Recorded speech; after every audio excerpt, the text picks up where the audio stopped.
Kabajamuuf jaalatamoo maatii furtuu akkam jirtu baga nagaa taatu har'a barnoota gabaabaa tokkoon isin fidee dhufe akkamitti baatirii bilbila keenyaa akka eeggannu yookiin immoo seefii akka godhannu chaarjarii daddafee kan nu laafete akkamitti akka qusannu waliin laallaa sitingii bilbila keenyaa seennee abbaawut kan jedhu irratti kiliik goona abbaawut kan jedhu irratti kiliik goone booda software information kan jedhutu jira software information kan jedhu irratti kiliik goone build number kan jedhu si'a torba kiliik goona jechuudha. Si'a torba deddeebitanii quba keessaniin rurrukuttu sanaan booda gara duubaa deebinee develop option kan jedhu nu baasaa erga si'a torba rurrukunneen booda duubatti deebinee ilaalla.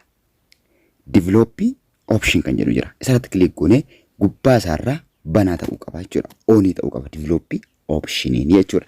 Develop option banaa gooneen booda gadi dhufnee miila isaa jalaa yookiin uluma argannee jechuudha. Keessa bilbila keessanii garagar ta'uu danda'a. Kan koo akka kana fakkaata jechuudha. Ol harkifannee background limit kan jedhu barbaanna. Barreeffama background limit jedhu barbaanna. Keessa barbaaddu jechuudha ol harkifattanii background limit.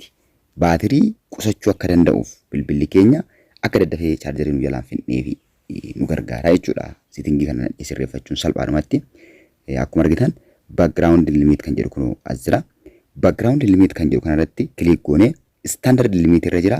Nuti garuu no background process kan jedhu irra kaawwanna. No background process kan jedhu irra kaawwanna jechuudha. Sanaan booda nu ibsirra salpha.